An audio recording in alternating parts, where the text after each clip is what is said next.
crushed if my daughter couldn't fulfill her dream. No one wants to see anyone that they love not be able to, fulfill their dream.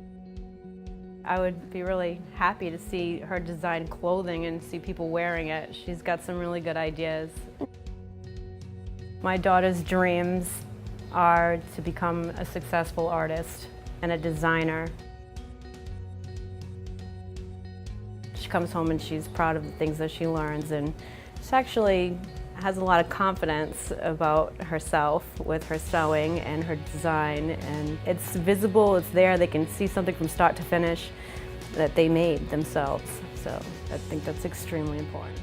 My daughter's dreams are to become a successful artist and a designer. I want to be an artist because it can take you anywhere, and it's just awesome to have something that you're so passionate about and to pursue that as a career. It would be a dream come true. I would be really happy to see her design clothing and see people wearing it. She's got some really good ideas. There's not like a lot of educational programs for kids for the arts. In the last 20 years, there's been a lot of budget cuts in our educational system. And these children were really basically left behind. They had no creative outlet, and there was no good outcomes. Like, arts are really important, but they should be as important as like all the other things that we show in school. They should be incorporated in our daily lives. I dreamed to be a designer when I was 7 years old. I love doing fashion, and it's in my heart and my soul. She was learning how to draw and design. Like, she was learning how to do people, the head, the face, the body. I'm not in a good financial position to be paying for design classes. With 4 little ones, it's very hard financially. I would be crushed if my daughter couldn't fulfill her dream. No one wants to see anyone that they love not be able to, fulfill their dream.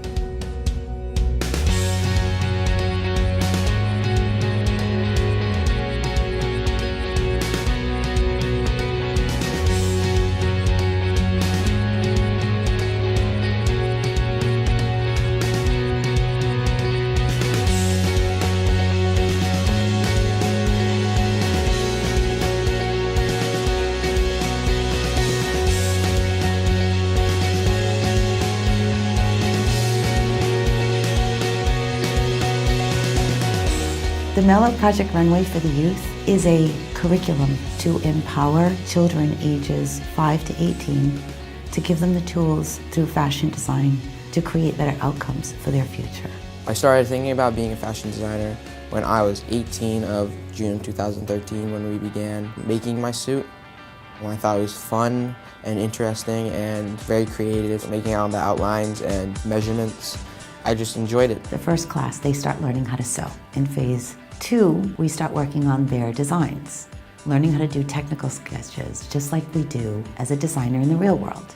In phase 3, we start learning how to make patterns from the designs that they've sketched. Math skills get improved. They start learning vocabulary words. They develop a love of learning with hands-on. The Melo Project is going to be a resource for those parents that feel like they don't have enough to give the time to the kids, to give back to the youth, to allow them to grow their creativity.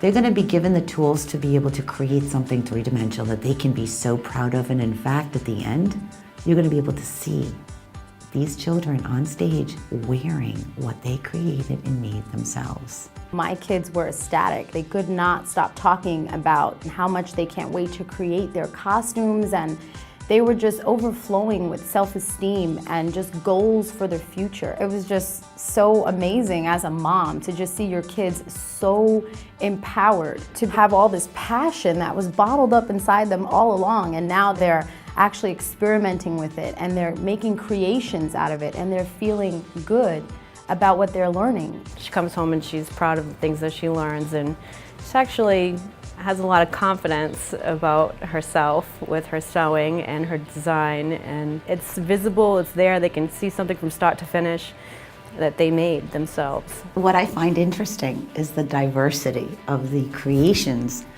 One of them is interested in making a ninja suit. Another one wants to make something beautiful for their mother. Then there's another boy who wants to make a man's tailored suit. In fact, he did. First outfit he's ever made in his entire life was one of the most complicated pieces, and he wore it to his graduation. It's very important to me and my children because it's not only giving them a self-esteem in their creativity, but it's also giving them a chance to be creative and to feel positive about their own creations. It gives them like some pride and some confidence that they're making these things. Knowing that I have the help for my daughter's dream, that would be like the most precious thing anybody will give you as a gift. If there was a Project Runway for kids my age, on a scale from 1 to 10, I would definitely be an 11. To see someone appreciating what I make other than me, it would just make me feel kind of special. It would feel nice.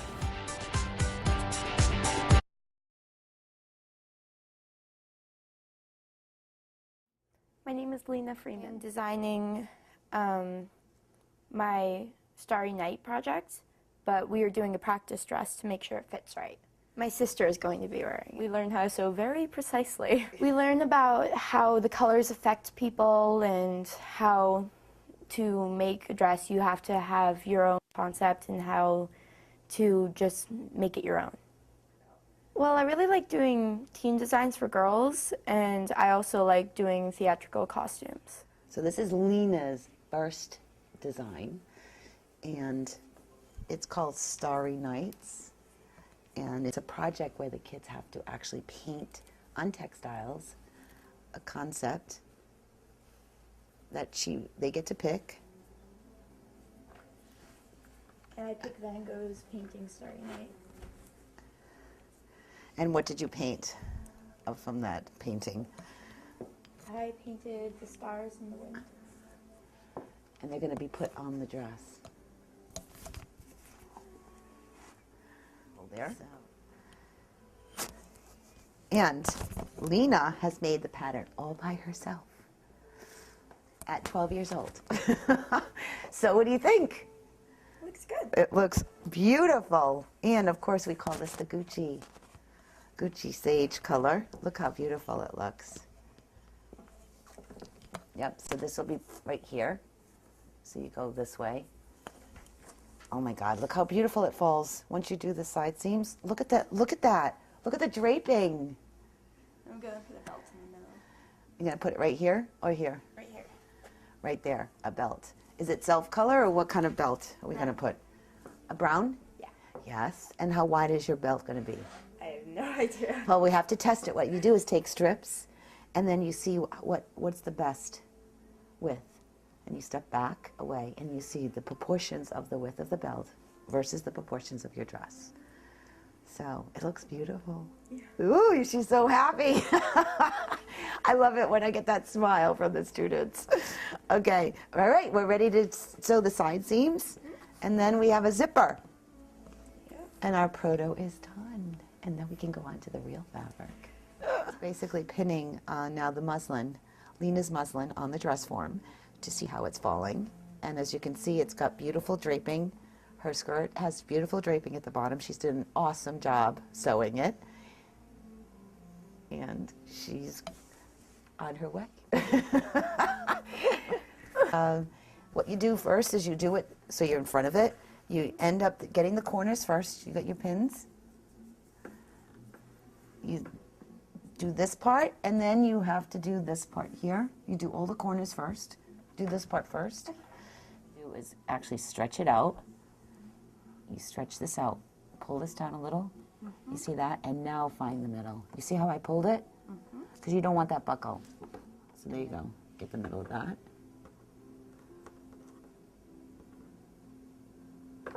This way you don't have this buckle here happening. There you go. And again, so the skirt will drape perfectly. And then here, and then you're all set. See, now it's all nice and flat. Hold it there. So you know you got cutting, so just try to make a straight line.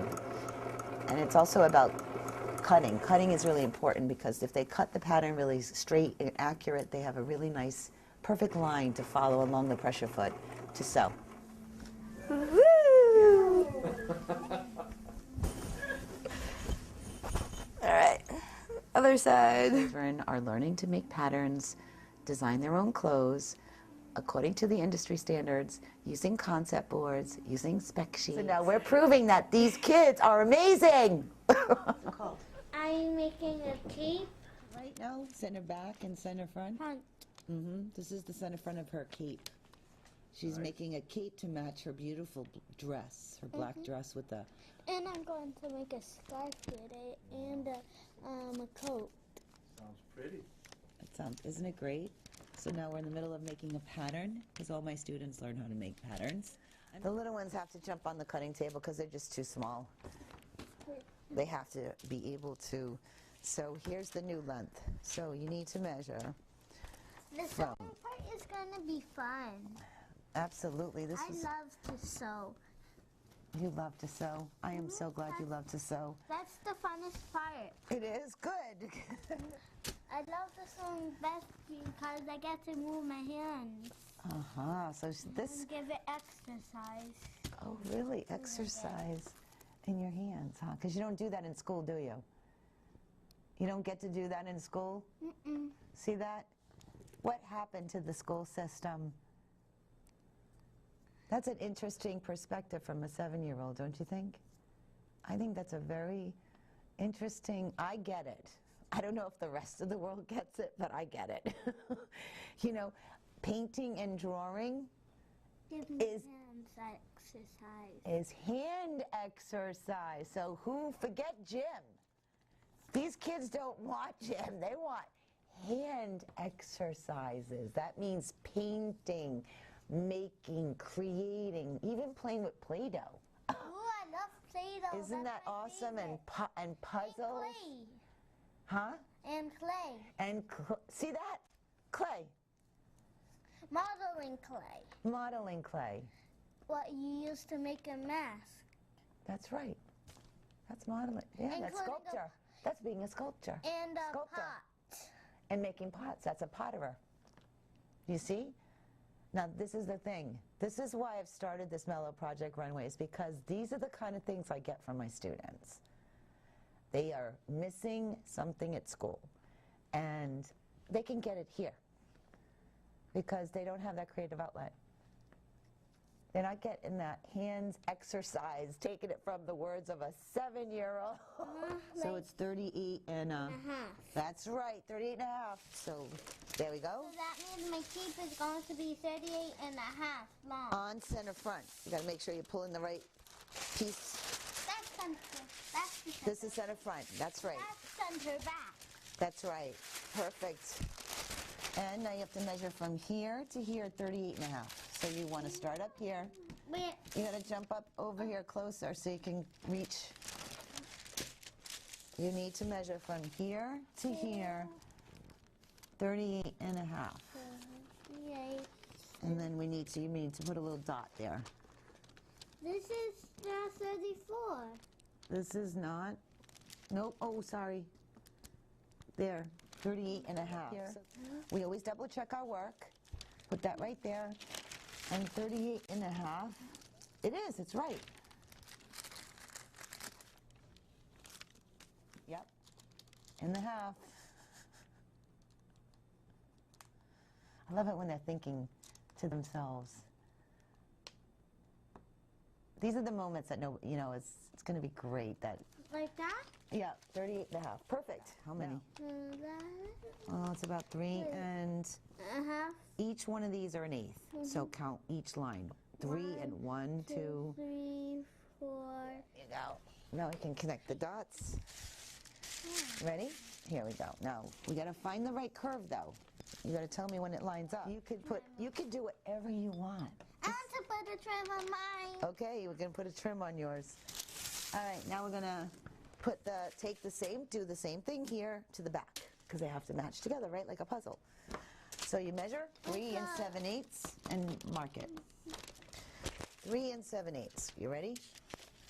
3 7/8. 3 7/8. Center front. And center back. Yes. We have the front of the cape. Now we have to separate. This is the center back. That's the center back. Right. Exact. Good job. High five. All right, Janie, we got to separate. Oh, we got to separate now your cape. Separate, right? Like a puzzle. Mm-hmm. So we need tracing paper. You were putting on the placket. Uh-huh. We're putting on the placket, right? So and how long have you been wanting to be a designer? Since I was like 4. 4? Long time. 4. Boy, And are you happy to be in the Melo Project Runway? Yes. I love it when they say yes. Working on his first design. He's just made his first pattern. And what we're going to do here, Jaden, right now, is I want you to now pin the sides together. These. Yep. Now start pinning the sides together. That'll really be something. I know. So I want you to take, I already started, look. Do this. T. And what's the first T? When you do your Technical sketch? your technical sketches, what's the second T? This way. Okay. It just has to be in the shape of a T. yes. They were making a dress and they said I forgot to put seam allowance, and when I heard of it, I was like, oh, I know what that means because Miss Tina taught me.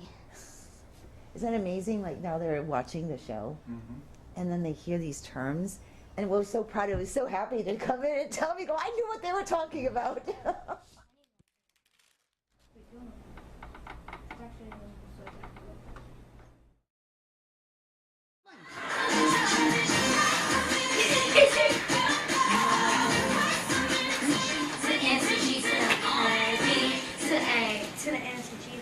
Need black fabric. And you have a lot of black fabric. Yes, I do. I'm 10 years old, and on April 4th, 2015, I'm going to turn 11. And you've already made 2 patterns. You're on your second design, right? Yep. And then I have to make a top piece. Excited? Yeah. I am. Because then there's going to be a lot of people, and there's going to be a lot of models you have to do. Modeling, and yeah, it's just fun. Uh-huh. And Good job. You have to try to get it. Get it.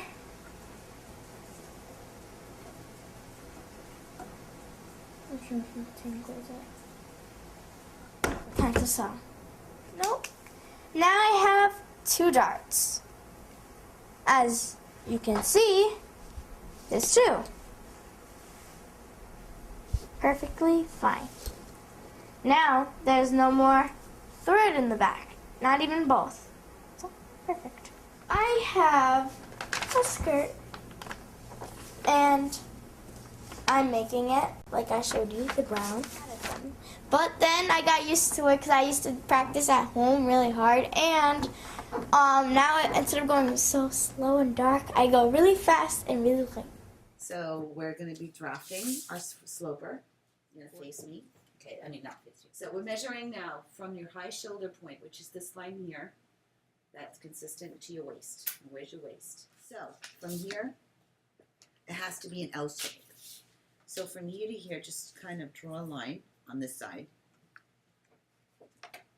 That going that way. Because we're going to create that L. Extra fabric. And we need to add 3/8 of an inch more to that. So use this side of the ruler so you can get your lines. And then 3/8 of an inch. These are eighths, these are quarters. So this is an eighth. So every 2 is an eighth. So we need 3 of those. So 1/8. Square down from this line, that's your T. You know the big T? There's your T. Why don't we do this to show you even better? See this? There's your T. Right? It's not going to be fitting. It's going to be like that, just like that. Right. You see how your T-shirt is? It's loose. There's no darts. But the minute you put if you're doing a sloper of your body, you need to get the curve of your body. So this thing is going to fit like right on you, and it's going to form the back of the curve of your body. That's why we have darts. So you see it. It's a dart, and it fits right the back. So that's why men's shirts nowadays, like they're starting to get it fitted and putting darts in the men's shirts because the men are sick of having all that fabric. We're going from center back over. So there. So make a dot there, and that's your CC. CC. All right, now, so from here to here is your back. Yep, you're going to connect from here to the line right here, and then do it across. Wait. Wait a minute. Okay, there is your dot, but see, you have to go by the P. Okay. So then you, oops, don't worry.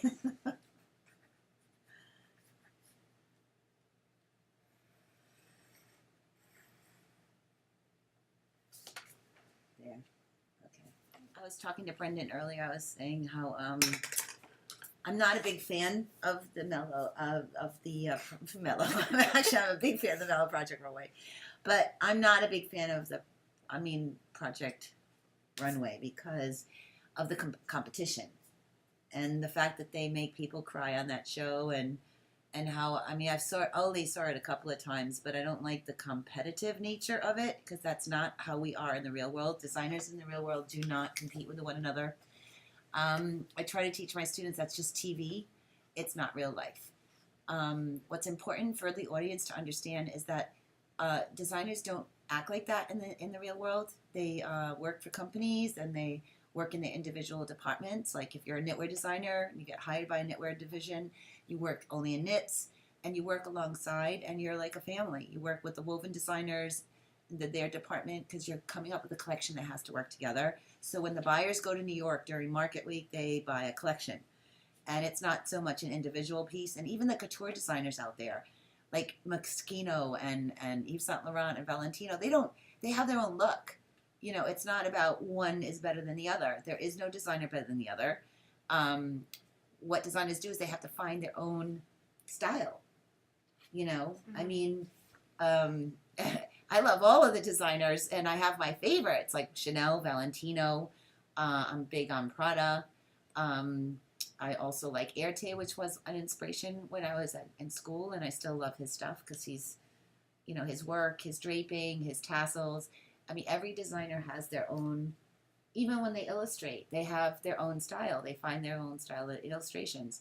So that's why I'm not a big fan. I don't like the message that they send out. They're very competitive. They make, you know, they fight and they say nasty things to each other, and that's not what we do. And so that's another reason why I launched this Melo Project Runway, because I don't want the youth growing up thinking that that is true. And I hope the audience out there also understands that is not what we do.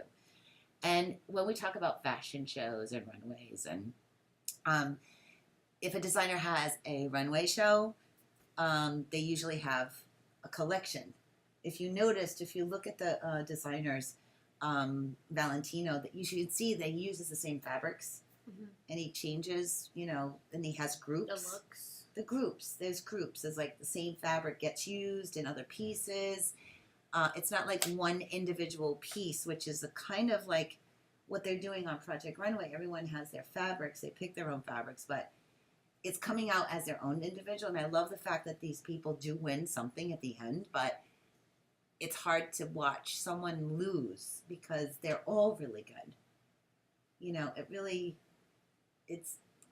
I don't know. I just think that you can't judge someone. You can't judge. How could they just say that piece is better than the other? You really can't. It kind of destroys, in a way, people's ambitions to be a designer one day because they think, oh my God, this is what I have to go through. No, it's not.